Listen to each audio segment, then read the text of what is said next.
by going back to that group and celebrating, and you're not actually doing a good job of figuring out how to convert us by not even talking about the thing we're talking about.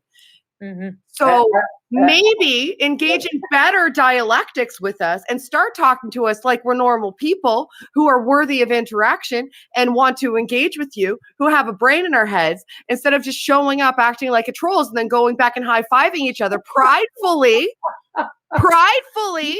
Well, apparently how smart you are to be Christians, because don't tell me that this group of people that are all on Discord servers that are going, can you see how stupid these stupid atheists that are stupid are? We're so much smarter than the stupid atheists, stupids. Oh, really? What would Jesus do, you assholes? Let me just say. Hi, Shannon. Now that's Shannon Q. My God. Yeah, that's the woman who says that she wants to elevate discourse. She sounds a little bit fed up. Well, she was probably drinking. She sounds intoxicated.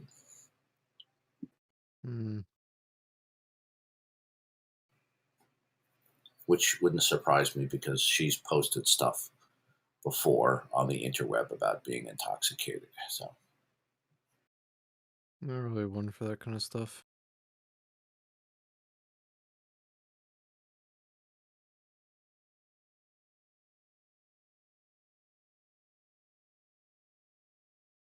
Do you ever drink, Darth? No. I consider consuming alcohol wrong. I don't see it any different than smoking pot. I see both as just not very fun.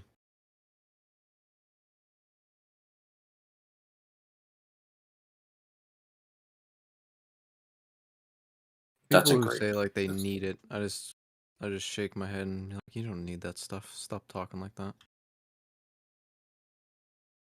Waste of money. Let money be going towards other things, but apparently they're so dependent on it. That's what they say, at least.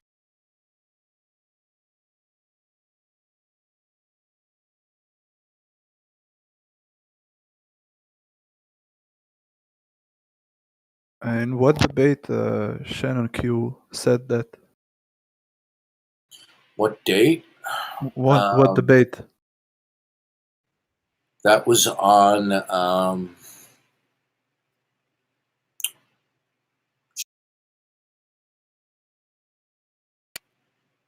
Godless Granny's channel, April 13th. The title of it was "Why Are We Here?" And if she went on a tangent like that with you, how would you respond to that? She already did something similar to that on Modern Day Debate, where she went into full troll mode because she couldn't defend her atheism. She tries to put herself off as an intelligent, college-educated atheist activist, but she acted like a complete horse's ass on Modern Day Debate. Okay? Because had she had the courage, the convictions that she could defend her atheism, she would have. She completely wimped out, and she tried to claim she was a temporal agnostic. And then less than a year or so later, she was claiming she's a strong atheist. Okay?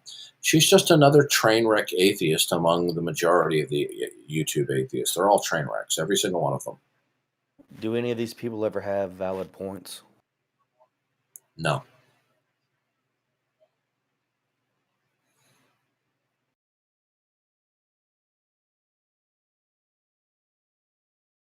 They're just a cacophony of cliches, atheist platitudes, sloganisms. Right.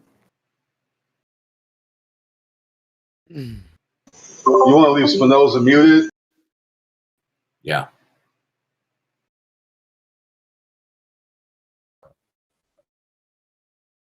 The YouTube atheists, with rare exceptions, are a complete clown show. Every single one of them that I've seen, they are clowns, all of them. They all reason like adolescents. That's not to say that they might be intelligent in their own personal lives, but when it comes to this issue, they have the minds of children. Well, a lot of times it seems like they're just basically arguing because they don't want to admit that what they're saying isn't logical and doesn't make sense. Well, that's a good point. What they do is they engage in argumentativeness rather than debate. They engage in obstructionistic tactics, sometimes overt, sometimes covert. We joke around here and we call that the 107 stratagems of Plan B, which is to obfuscate, prevaricate, and obstruct. Right. You told Detroyer to get a refund for his degree. Yeah. Well, I just don't insult people for the sake of insulting them. But after they put their stupidity on full display and they're defiant about it, then I'm going to give them an insult that I think is called for. Nowadays, degrees are mostly useless and only get you in heavy debt.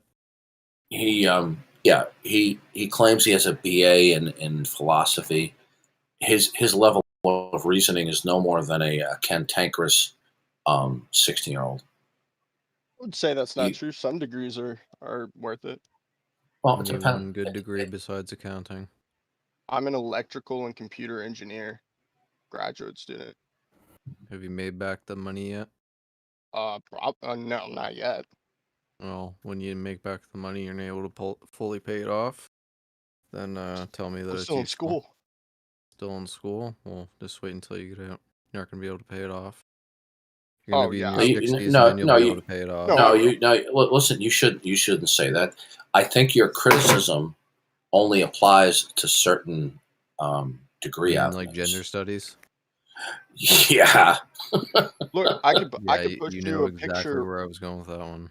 I could push you a picture right now of a processor that I just made, and like, I mean, this is a skill that's kind of, not everybody has, and the medium average salary for these jobs is a I six think I was a little figure. bit harsh in saying you'll be 60. Yeah, I certainly much wouldn't younger. ridicule this young man who says he's working toward a degree in electrical engineering. That's not something to sniff no, at. tech is where it's headed nowadays. Yeah, so Can I post you guys this picture? Actually, I mean, I'm actually really proud of it. Here, damn it. Let me see. Darth, do you want to see it? See what? It's a 32-bit RISC-V processor that I made. Can you put it in Atheist Helpline? I would like to see that because sure. I'm excited about what Apple's doing with the RISC processors. Yeah. Wait, what kind of processor? I'm just gonna post this in the main chat. What kind of processor are we talking here? You said a RISC processor. 32-bit RISC-V processor. So there's like the overall one, and then here's like a zoomed in. How many what do you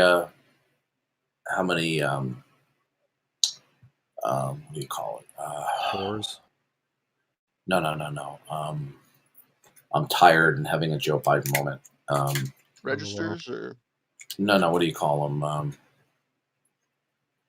Transmitters, transistors. Transistors. Yeah. Oh, that's a good question. I don't know. I'd have to look in the program. So like how it's mainly done nowadays is that, so I write the code for it in HDL, right? Like I write the logic of the processor, and then I have this whole workflow where I take what's called a process design kit, and it's like a fabrication plant comes out with these, and they're like, hey, we can make this, small transistor cell, right? And so you can use this to make whatever design you want to make. And then I take all that and I run it through a program called Innovis, and it takes my logic and then it places it on the chip for me. So I'm not going hand by hand and placing down all these wires and transistors, but you need a pretty big magnifying glass, wouldn't you? They get pretty small. They're getting so. I mean, small are you keeping up with what Apple is doing with the M1 processors? Nah, because Apple's not really that. I mean, they're starting their own silicon, which is great, but I haven't read too much into what they're doing, to be honest. Oh, you're in for a big surprise. They have shocked the computer industry with the powerhouses these chips are. and what little electricity that they use. The new A1s, you said? A1s? No, the M1. Oh, M1. Sorry. What The kind new of substance M1. are they using for it? Like, what's the material? Say that again? What's the material? You mean the substrate? I don't know. But it's they're RISC processors. Pretty cool. After what I've read on processors and how we're basically coming to the end of what we can do with them, given the can't remember the material that we use for them nowadays, but we need to move this to something else because they're getting so small that to the point where the electrons would start popping in and out of existence, basically, because the transistors are so small that's basically at a quantum level that they're just like, it seems like they're, I don't know the technical word for it, but it's like they're popping in and out of existence, and the transistors can't pick that up. So Yeah, well, you get the thing is, there's a limit to how small they can go down on a nano scale, but that's not the end of the advancement of processors because they can just they can just start stacking them. Well, the thing is that we need to move to a different material. Oh, not yet. We don't. Yeah, no, we don't have to. I mean, silicon is working fine. Like the one I just showed you guys, that's 180 nanometer size of the transistors. When you get down to like 2 nanometer, 4 nanometer, that's where you start running into those problems. But there's design, what's called DRC, design rules checks that you can use to mitigate like having your electrons like, just morph through the transistor. But I mean, yeah, there is a limit eventually of how small they can be. Yeah. So what happens to these guys like Spinoza there, where he's server muted and he's just cast into the ether, or what's the deal? The ether. Oh, he'll get unmuted, but I just don't want to hear any more of his colossal stupidity.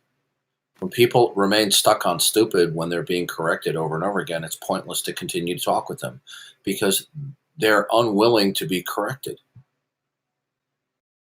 I think a lot of them it's an ego thing, and it's a defiance of admitting that you lost an argument.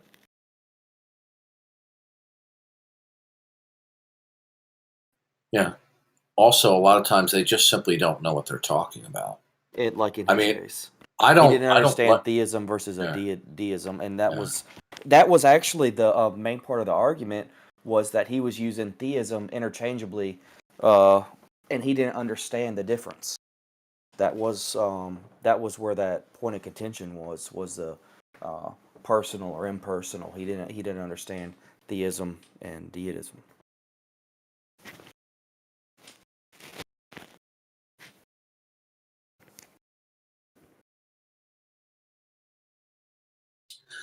No, I'm reading at the Gateway Pundit, California to release 63,000 violent and repeat felons back onto the streets.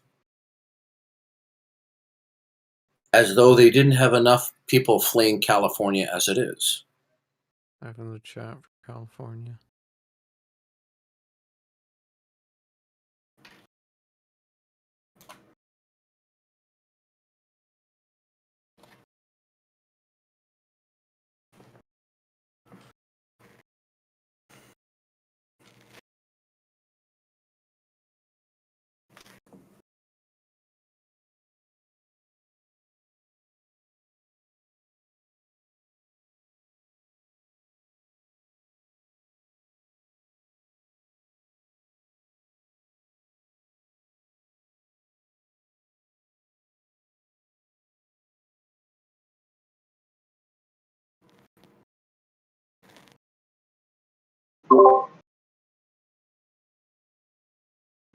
Who in the world is Atheist Junior? I don't know. I think I've heard him once before. I think he's an idiot. Oh, and Randolph Richardson is on. Randolph Richardson is he's like metal filings to the magnet of stupid atheist.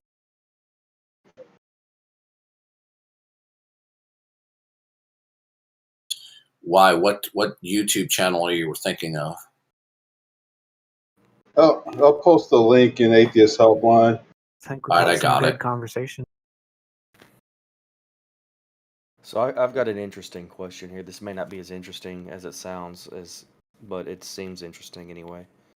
But I was just looking at your guys, both of your little profiles. Oh, he's when you talking with Snick was right. Okay. hover the mouse over you guys. So, what's the point of contention here between non-denominational Christianity and Reformed Christianity?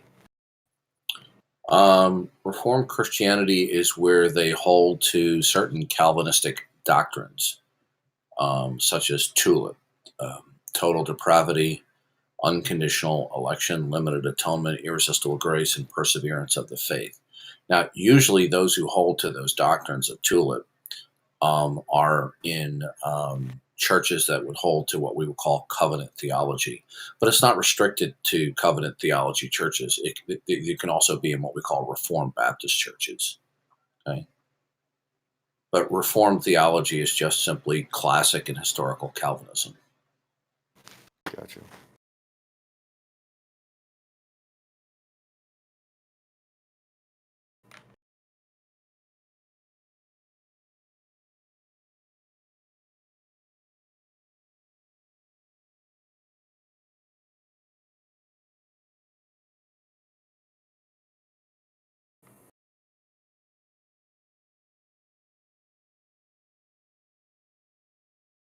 Yeah, Snake is right is on there right now, and he's a total disgusting little troll.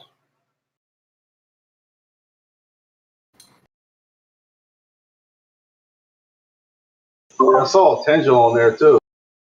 Helping he's us on there right discover now. about intelligence.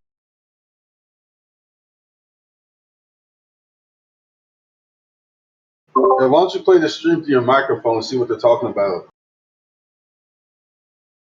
Is always I would do it. about I'm just really tired right where now. the evidence leads. If it leads Or how about this? I'll do it. Hold on. having more He's just, I mean, you can do it if you want, but he's just giving evidentialism now. An intelligent creator is the best case adequate explanation. So that is what we try to figure out in our conversations. And evolution has always been a very hotly debated topic, but I consider it not as the best topic to be debated. So, and I mean, Kant has also as a speciality of his debating evolution, I guess. But I personally, I do it as well, but I think that there are better topics which provide a better contrast between theism and atheism, between naturalism and theism. Well, you mean between naturalism and supernaturalism? Yeah. Well, you can call it that way if you like. Yeah, I mean, that's what it is. Well, yeah, I would say that, you know, if you want to say that creationism being taught in public schools isn't relevant to this debate, I would have to disagree because, you know, that's what the controversy about public schools has been. You know, the curriculum, in my opinion, should match the scientific consensus, which is that evolution is the best explanation for biodiversity, and it's a naturalistic explanation. And yet you have these highly motivated religious groups who want to come in and say, no, either let's teach both and have equal time, and that was struck down by both the courts and the Supreme Court. And then you also have them, you know, trying to get creationism to replace evolution or to just weaken evolution. So, you know, it's not my side that made creationism a part of this topic. That's on the theists. So, yeah, they say teach the controversy. That's like one of the taglines. It's a trap. Right. Trap. And I do think that students should learn about the overall controversy, about the debate between creationism and the learn about the history of the court cases between evolution, like Dover Kitzmiller in 2005, and then the Equal Time Acts in Louisiana and Arkansas. And, you know, I do think they should learn about that. But when they say teach the controversy, they're trying to say that, oh, you know, evolution is a theory in crisis, and, you know, there's all these scientists who are having doubts about evolution, and we need to look at this intelligent design movement, which was proven in court to just be a repackaging of creationism. Like, they proved that because of Alphanus and People, the book. But no, I'll let somebody else talk. I don't want to blabber on. I do have to get going in a couple minutes. I see Cookie Ben here is backstage, so maybe what I'm going to do is just say thank you, everybody. I really enjoyed this conversation. It's good to see all of you, including you, Randolph. Yeah. Yeah, I'm done listening to that trash.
Hello?